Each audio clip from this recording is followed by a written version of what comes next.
Hello, everyone. If you like what I'm doing here, please consider subscribing, liking, and commenting. It would really help the channel out quite a bit. Thank you very much. The CBS Radio Mystery Theater presents...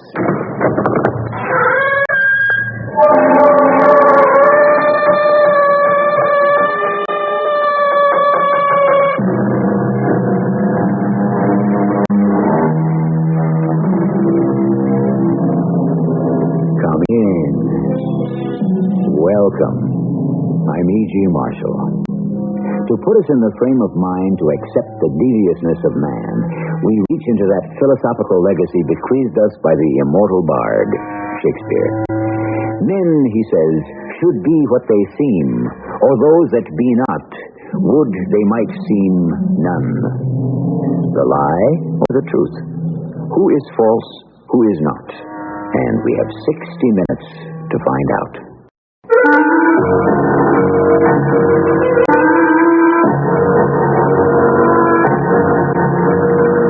Our mystery drama, The Versegy Case, adapted from the classic German story by Karl Rosner, is dramatized especially for the Mystery Theater by Gerald Keane and stars Arnold Moss.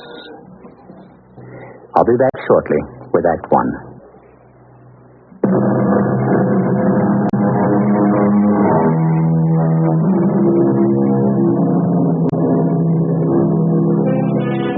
We are in Budapest, in the era of wine, women, songs, and swindlers. In many ways, life in the 1800s is as exciting as life in our century. There are just as many good men and certainly just as many bad. Where then to begin? Why, at that address at which you'll find both good and bad, the Central Police Office. Plout? Plout, come in here. Good morning, Commissioner. What's the problem? Shut the door behind you, will you, Plout? Mm-hmm. Secrets. No more than the usual in this place. Now, I thought it better for the morale of the other detectives and police if I extended my compliments to you in private. Compliments? Commissioner, are you not feeling well? Plout, the department greatly appreciates your rounding up all those Romanian swindlers. Thank you. But I must see him. I must see the commissioner of police without him. Who is that out there? Someone who must see you, I would say. No. I do not wish to see the lieutenant, nor do I wish to see the captain. Either a nut or rich. Perhaps both. I'll take care of it. I am Detective Plout. Perhaps I can help. There has been a terrible robbery, and I am the victim. That is my wife and I. You must tell the commissioner I am here. Professor Sandor Versegy. Professor Versegy, if you would be good enough to wait, I shall tell him the moment he is free. No, I cannot wait. I will not wait. Which door is his? Oh, yes, there I see it. No, you cannot go in there. Can't I, though? Commissioner Franz? Yes, Professor Versegy. Come in. How do you know my name? I would say there isn't anyone in this entire building who is not aware of your presence. I am sorry, Commissioner. The gentleman insisted. Plout, stay here. It's all nerve. I took such nerve for me to come here to the police station. I am on the edge all the time. You see, let me explain. As you have probably gathered, I am, at least the doctors say I am extremely nervous. I am in a highly nervous state, very excitable. Professor, sit down. Now, go ahead. The chair won't bite you. What I wish to explain... Detective Plout, would you pour the professor some water from the pitcher by the window, please? Some water? 2 glasses there, Plout. Fill them both and give one to the professor. Oh, that's very kind of you, sir, but I am not thirsty. Here is your glass, Professor. Well, why not? Professor, would you be kind enough to drink the entire glass of water? Glad to. I am thirsty after all. Splendid. It is a scientific fact that water is an effective tranquilizer. Now, quietly, and as reasonably as possible, will you tell us why you are here? I am attached to the Budapest University, from which I had to retire last year because of nervous disorder. Last night, my wife and I returned from Vienna, where I had gone for treatment, and I was very tired from the journey. I went to bed immediately. This morning, to think of it. Cloud, the other glass of water, quickly. No, I'm all right. I'm perfectly all right. This morning, you discovered you had been robbed. Commissioner Franz, how extraordinary. You should know that I was told you had a sixth sense. It is Detective Richard Plout here who is blessed with a sixth sense. I have only the other five. Now, to continue, Professor, you were robbed? In my study, I have a safe. The safe was open. I looked inside. 150,000 gulden worth of securities and almost all my wife's best jewelry are gone. And is there anyone in your household who might have a duplicate key? No one. We live in an apartment. It's very nice, third floor on the Körnerstrasse. When we are there, a cleaning woman comes in every day. Downstairs is the janitor, but no one has any keys. Yeah. Do you suspect anyone you know who might rob you? Someone I know? Exactly what I said, Professor. Someone? Oh, no. Decidedly no. You are married, Professor? Yes. My wife accompanied me to the sanatorium near Vienna. She was with me the whole time. We closed up the apartment. Your wife was actually in the sanatorium while you were there? Oh, yes. They have accommodations for relatives. It was not very pleasant for her, but she is a devoted wife, and she wants me to be well again and get rid of this hateful nervous disorder. Fortunately, I have only been plagued with it this past year. Oh, she has been wonderful. One could not ask for more. I am a lucky man, and I know it. Why, I am 50 years old, and Helena is half my age. Indeed. 25, huh? That would interest you, Detective Plout, wouldn't it? And extremely beautiful, I am proud to say. Detective Plout, I would like you to take on this case. Knowing your interests and expertise, I think you might enjoy it. I mean, solve it. Well, there's nothing more we wait for. Professor, take your umbrella and let us all go directly to your apartment.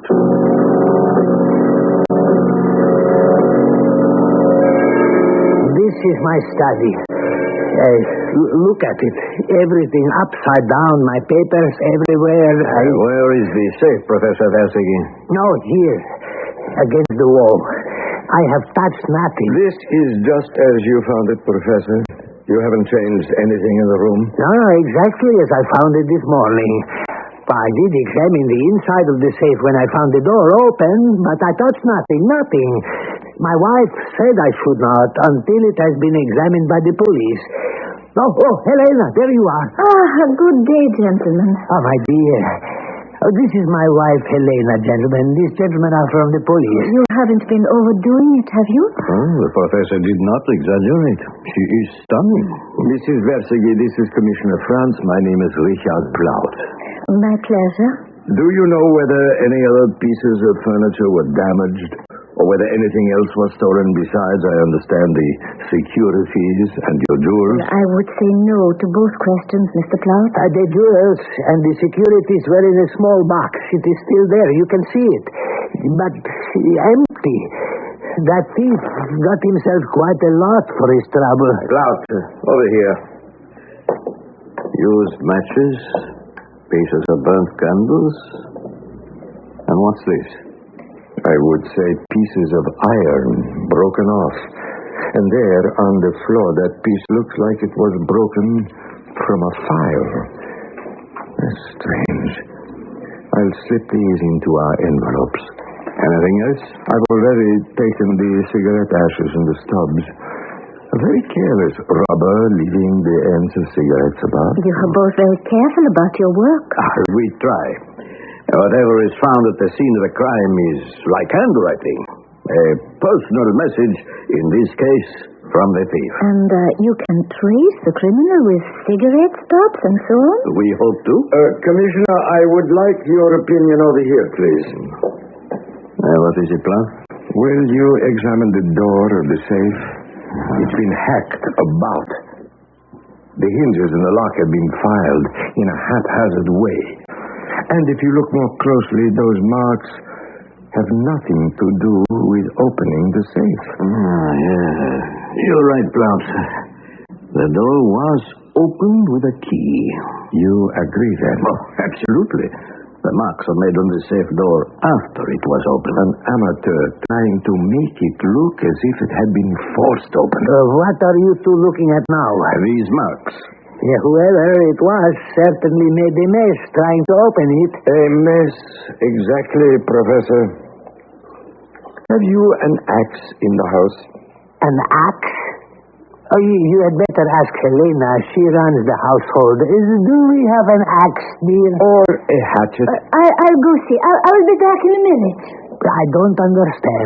Professor, this safe has not been subjected to what we might call professional treatment. You mean you can tell what kind of a person did this? No, there isn't a burglar tool used by a professional thief that does not leave its mark. We know them all. Here, however... This is our hatchet. We keep it in the kitchen. Will it do? Very nicely. Commissioner, would you like to do the matching? Thank you. Yes. Here, too. Yes. Yes, what? This hatchet and these deep scratches and cuts match. Is that unusual? I don't think the professor understands what you are getting at, Commissioner. Unusual? Yes. I find it remarkable, sir, that the thieves should have maltreated your safe with your own hatchet. Obviously, that is, obviously, to those who follow the workings of detection, Commissioner Frank of the Budapest Police has already made up his mind. But then, if renowned Sandor Versegy has falsified a robbery, there must be a reason. That may be the most interesting path to follow. Not the how, but the why. We shall pick up the trail exactly where we left off when I return shortly with Act 2.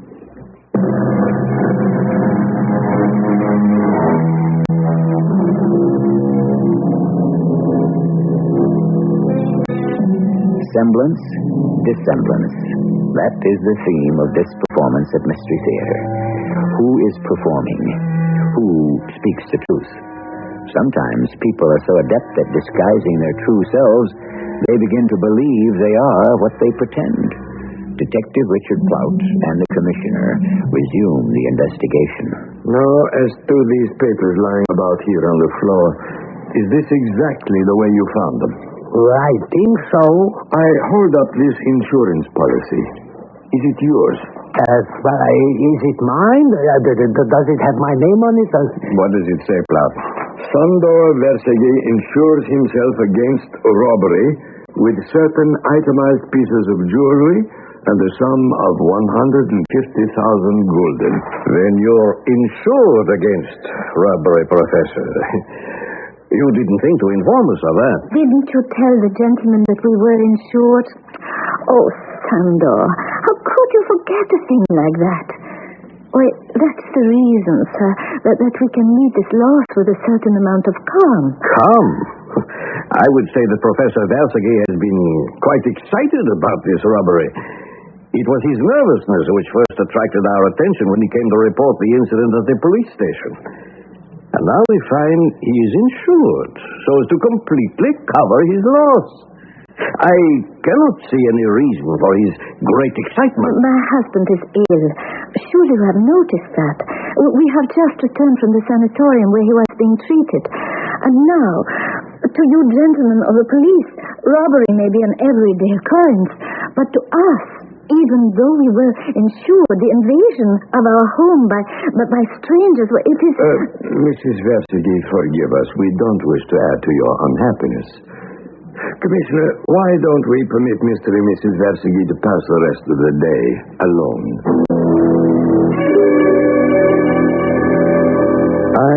was unhappy to discover the Verseges had been insured all along. No matter how I rationalized it, it was the old insurance game. I could see the professor was in a very nervous state and so perhaps not accountable for his actions. But Helena, his beautiful young wife, how could she know nothing of her husband's deception? How could she be innocent? The following morning, I was at their door. I was expecting you earlier, Mr. Plow. I came as soon as I could. I see you have not had time to unpack.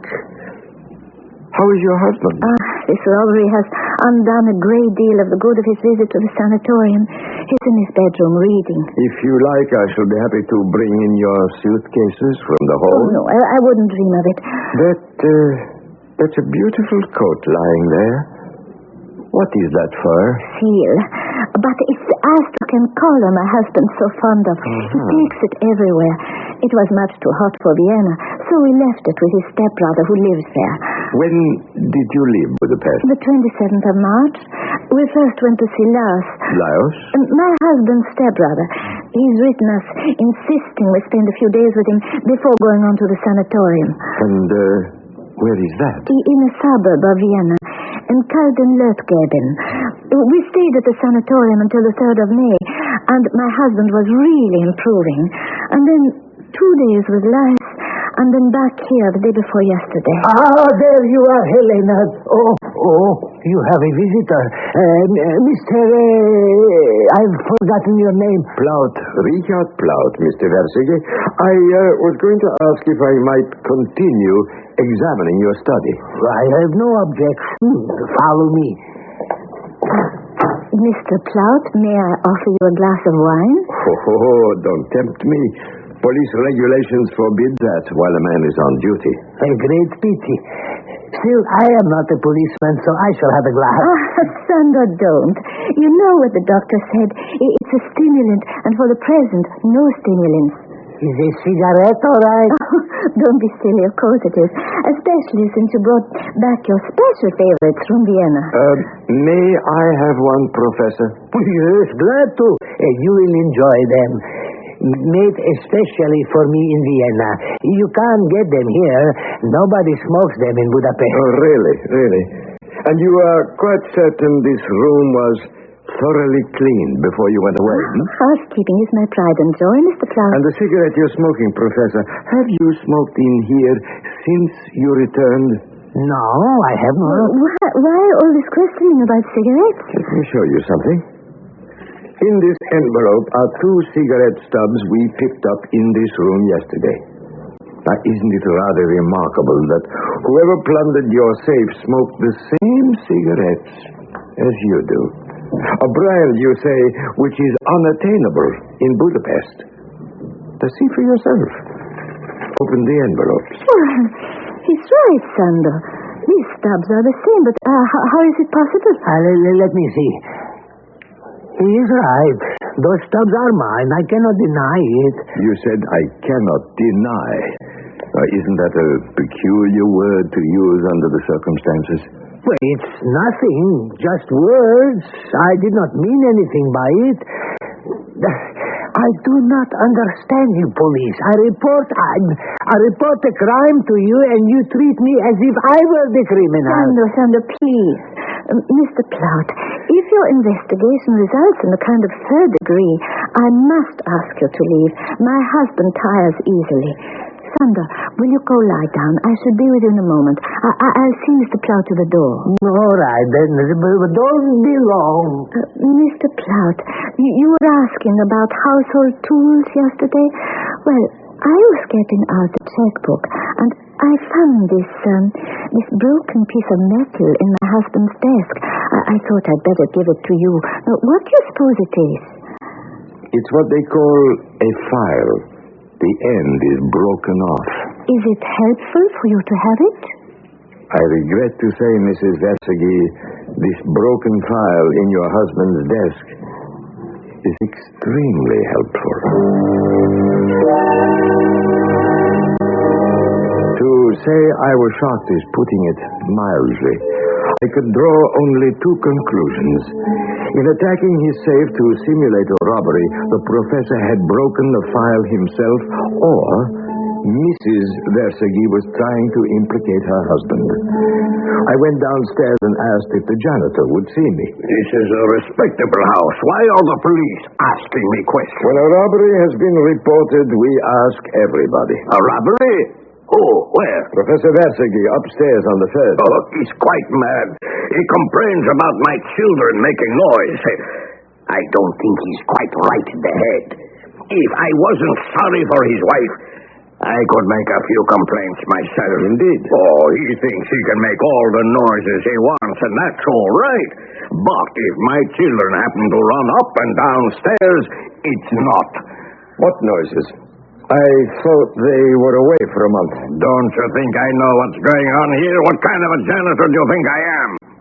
The professor came back one afternoon and evening about a week after they left, and the noise he made in his apartment, you thought he was chopping up the furniture. You're quite certain it was Professor Versegy? I don't say anything unless I'm sure of it. It was the 3rd or 4th of April, early in the evening. My door was open. I looked up. There he was in his brown fur coat with the Astrakhan collar. He didn't even say hello. I thought, that's pretty silly.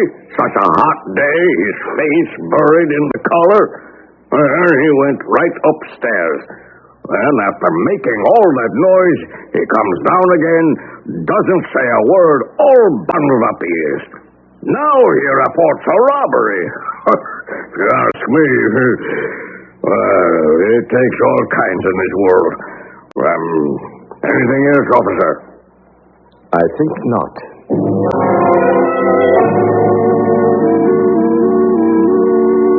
How is the case going, Plout? It's not going very well. I'm sorry. I have some information that might cheer you. That list of Versegy's stolen securities we sent out. Here's a wire from a bank in Vienna. As per your inquiry, on April 6th, Hungarian bonds valued 40,000 gulden presented at Anglo Bank, Vienna. Money paid out. What do you say to that, Plout? Our man is supposed to be in a sanatorium, and he cashes in some of his own bonds. I better take the overnight train to Vienna. If you're going to the Anglo Bank to get a description of who cashed in the securities, you might also visit the Austrian Bank. I have their telegram, and they bought 60,000 gulden worth of Versegy's securities. May I have both telegrams, please? Certainly. Have a good trip, Plout, and try to keep away from the ladies. Hello, Plout. Is that you? Yes, Commissioner Franz. I'm calling you from Vienna. I have been to both banks. The man who cashed in the securities in each could not have been Versegy, nor are the signatures for the money his signatures. Versegy could have had an accomplice. Oh, yes, that's possible. But why would an accomplice be that stupid, A, to sign Versegy's name, and B, to wear a conspicuous overcoat in both banks? The Astrakhan collar, The same one. Just to be completely certain, I am going to the sanatorium in Kalten-Leutgeben to make sure Mr. and Mrs. Versegy remain the entire month there. Then I am going to have a chat with Versegy's stepbrother, this Lajos. See what he can tell me. So you won't be back in Budapest before Wednesday? I don't expect so. But you can always reach me at the central Vienna police station. I think I may go pay Versegy a visit. No, I would not do that. No? Why not? I think by tomorrow I may have evidence that clears him. And he's such an excitable man, I wouldn't like anything to push him over the edge. Promise me you won't go see him before I get back. It's open and shut. There's no question. You promise. I would like to be the first to see the professor. All right. Till Wednesday, then. I I never got to see Sandor Versegy. The next morning, I was handed a telegram at the Vienna police station from Commissioner Franz. Stop further investigation in Versegy case. Guilt proven by me beyond doubt. Unfortunately, immediately after arrest, criminal committed suicide. Come back. Detective Richard Plout was stunned. That Sandor Versegy should take his own life at the very moment his innocence might be proven. Why had he killed himself? Police records are full of cases of those who are unable to withstand pressure, who prefer death to dishonor. No, suicide is not always an admission of guilt. More when I return shortly with Act 3.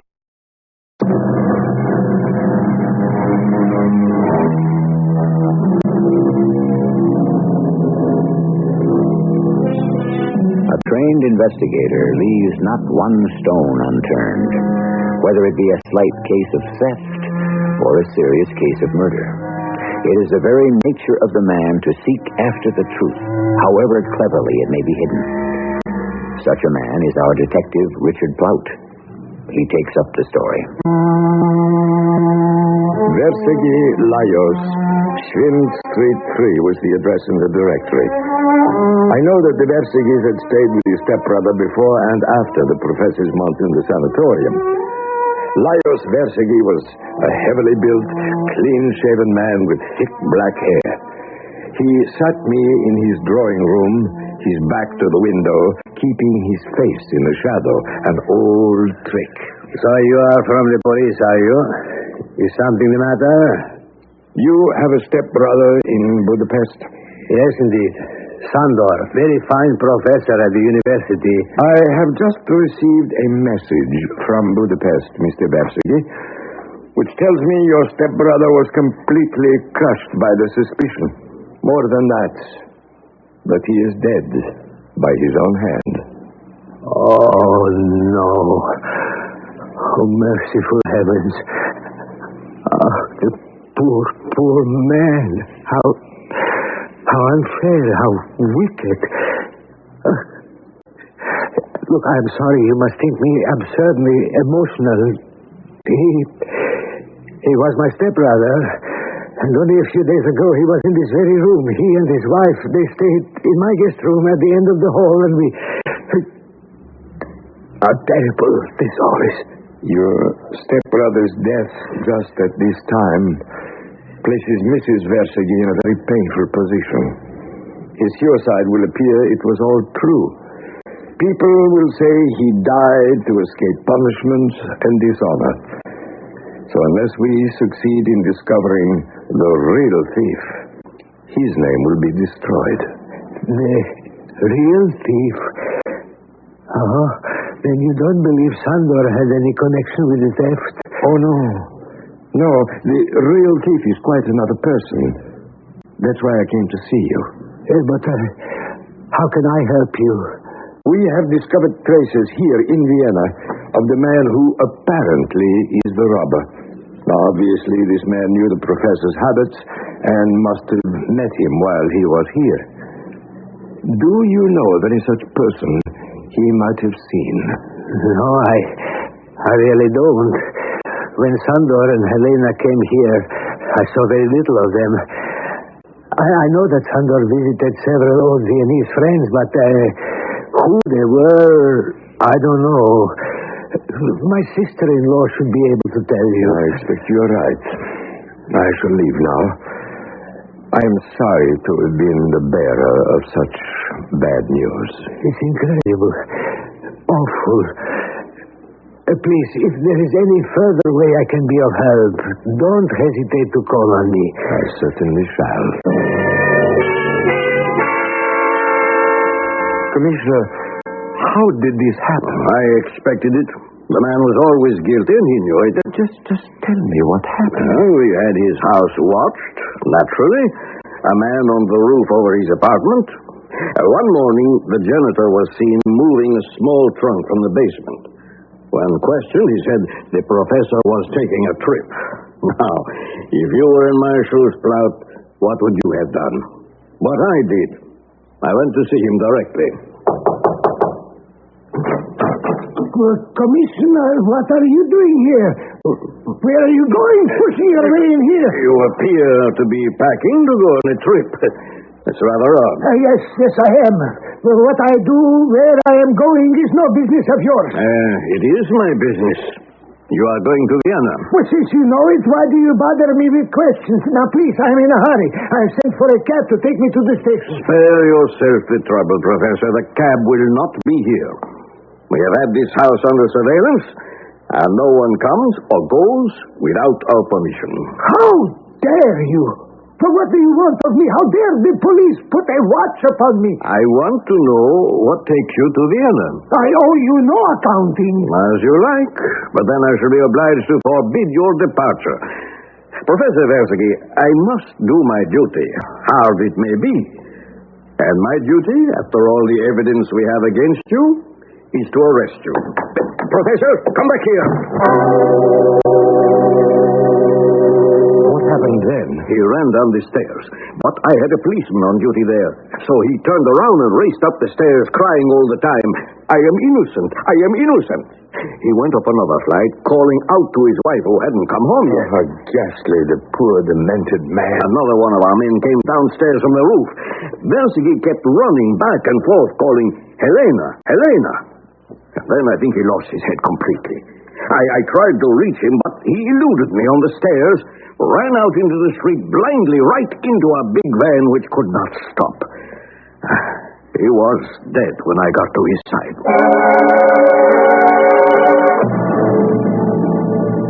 It's good of you to see me, Mrs. Versegy.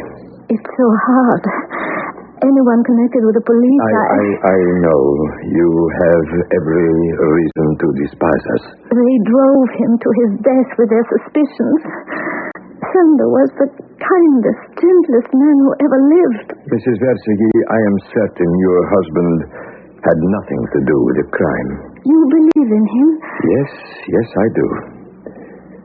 How well did your husband get along with his stepbrother? Well, for a year they've been very good friends. And before that? Mrs. Versegy, it's important for me to know that. They avoided each other for many years. And why was that? It was because of me. My husband married very late in life. I was a student of his at the university. We'd only been married for 5 years. Believe me, I would do anything to spare you this ordeal. No, it's all right. When Sander and I were engaged, Lars, his stepbrother, came to visit. I didn't know him. I was friendly in a natural, normal way. I mean, rather than my fiancé. But he misunderstood it. One night I happened to be alone with him, and he put his arms around me. Oh, I hate to think of it. Fortunately, Sander came in. There were words. Sander literally threw him out. And until a year ago, they never spoke. Well, how did they become friends again? It was Sander. I told you what a kind man he was. He heard that Lars had business difficulties, and he sent him money. Later, Lars paid it back and apologized, and that was that. So when he heard we were going to Vienna to the sanatorium, he wrote and he insisted that we stay with him first. You did not ask to stay with him. He asked you. That's right. Why? One last question. Have you any idea why the professor wanted to go to Vienna? Well, he was very quiet about it. I think he was going to see Lars. Why, I don't know. He did say I wasn't to go with him. Mr. Plout, is it possible? Is there any chance of finding the real criminal soon? Soon? By tomorrow. The funeral is tomorrow. I know what you are going to say. I can promise you that your husband will be laid to rest with his honor and reputation clear. It's almost too good to be true. It's the least we can do for you. Thank you.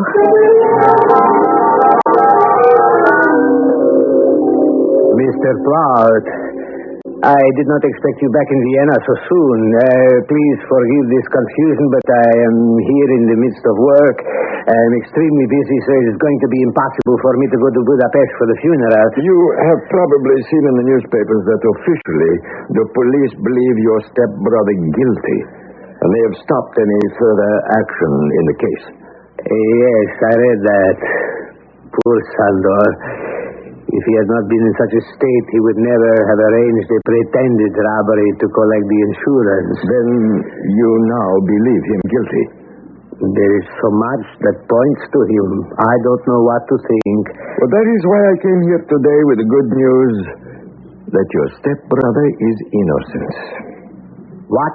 Oh, I thought you would be pleased. Yes, proof positive. You have proof? Do you remember my asking you who your stepbrother might have met while in Vienna?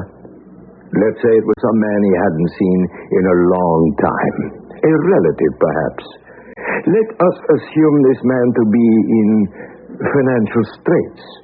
He learns the professor has a large fortune in securities, jewels, and so forth, left in a closed and unoccupied apartment in Budapest. If I remember, you yourself told me the professor was very frank in talking about his own affairs. I don't remember saying anything of the kind. Oh, didn't you? Oh, then I must be mistaken. But it doesn't matter. We're only talking about possibilities. Let's assume Professor Versegy told this interesting fact to, say, to you, for instance. Yes, to you. Or to anyone else, let's say, to the robber who took the money eventually. We know for a fact the robbery took place April 4th, 2 days after the professor entered the sanatorium. The janitor saw the robber pass in and out and thought he was the professor because he wore the professor's fur overcoat. The police took for granted the robbery was faked, since keys had been used to enter the apartment and to open the safe, and a certain kind of cigarette had been smoked, marks made on the safe by a kitchen hatchet, etc., etc., etc. Did they find all these things? Oh, they did. But in my opinion, these things prove the professor's innocence. I really cannot understand. It looks to me as if the real robber wanted to throw suspicion on your stepbrother. Don't you think so? I don't know. There is one missing link in our chain of evidence. How did the robber come into possession of Professor Versegy's overcoat and his keys? Any ideas? I am up to my neck in work. I'm no detective, and I would very much prefer that you follow up your investigations alone until you really need my help. I need it now. You see, Mr. Versegy, my theory for the solution is very simple. I believe your brother left his overcoat and his keys with the robber here in Vienna in some place where he thought them safe. A great deal warmer in Vienna than Budapest. It would be natural to leave it here with you. Let us say in the room you had given him. Huh? Will you excuse me if I ring for your maid? What right do you have to come barging in here and to... You rang, sir. Would you please show me the room occupied recently by Professor and Mrs. Versegy?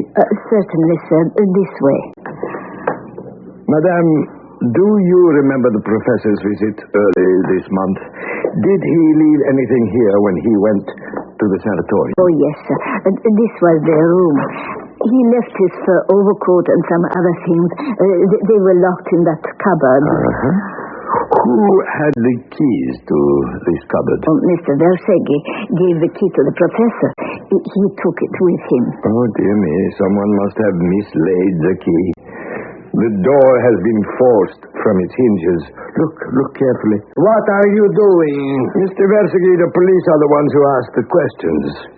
Notice, sir, someone has tampered with the hinges of this cupboard door. What do you mean? I have found the missing link in the chain of evidence. Lajos Versegy, I arrest you in the name of the law.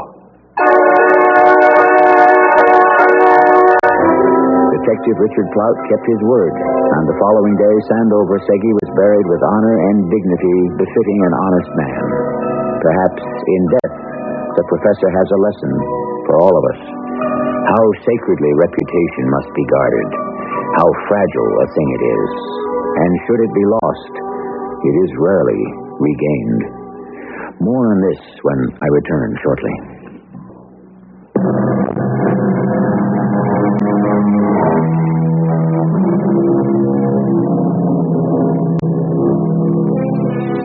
We began today's story with a word from Shakespeare, a favorite pastime of ours. For the tragedy of Sandow Versegy was also the tragedy of Othello, who said, "Who steals my purse steals trash. 'Tis something, nothing, 'twas mine, 'tis his, and has been slave to thousands.